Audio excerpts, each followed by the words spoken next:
Bueno, les cuento. Esta señora y este señor nacieron no en el siglo pasado, en el anterior. No les doy la fecha porque no vale la pena.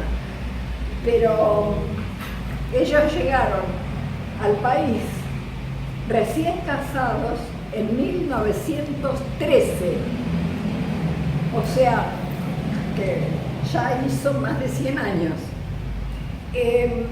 Eran de un pueblo de España, de Galicia, de una de las provincias gallegas.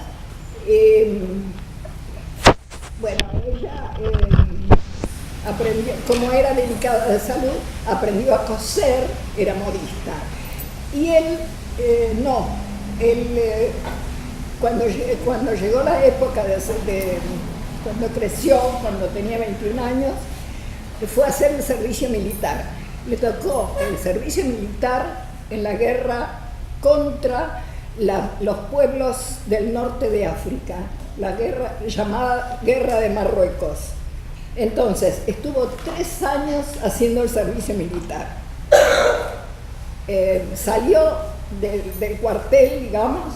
Él era apuntador de un cañón que disparaba contra los moros. Se llamaban moros, los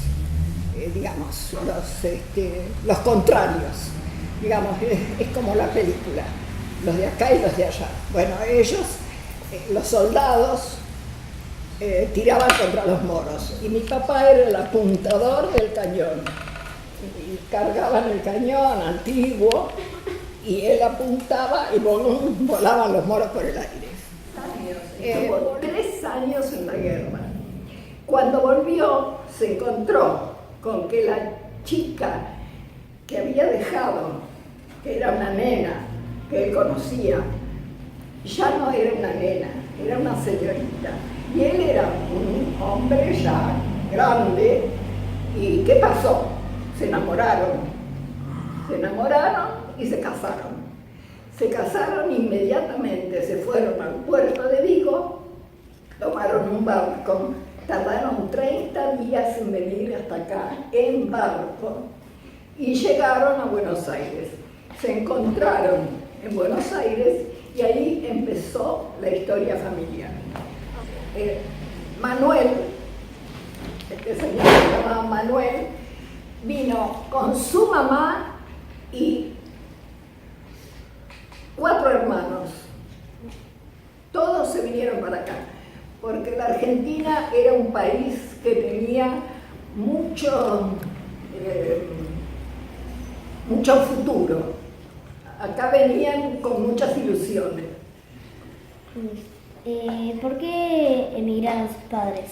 Emigraron porque era muy difícil vivir, no llegaban a pasar hambre porque allá tenían tierras y trabajaban la tierra. Mi papá era labriego, lo que acá se llama campesino. Él era labriego, trabajaba la tierra, recogían los frutos, cuidaban los cerdos, tenían una vaca. Bueno, una vida completamente campestre, pero casi como que no se podía salir de esa situación. Además, todos tenían muchos hijos. Mi mamá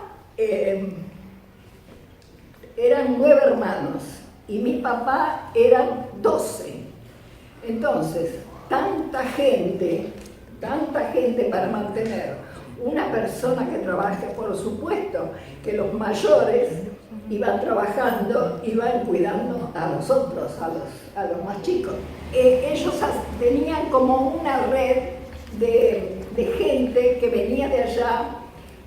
Antes que ellos, 2 de mis tíos habían venido acá y habían trabajado y volvieron allá con el propósito de entusiasmar a los que quedaban, que los entusiasmaron y se vinieron todos, porque acá había posibilidades de trabajo y de prosperidad.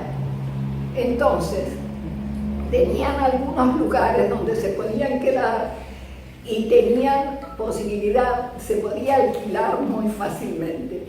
Ellos fueron todos juntos a una casa que quedaba más allá de donde llegaba la iluminación, en servicios, en los trabajos más humildes, como pasa con los inmigrantes de ahora, de Bolivia, de Paraguay, de Perú, de donde sea, los trabajos más pesados, los trabajos menos importantes son los que son para los inmigrantes.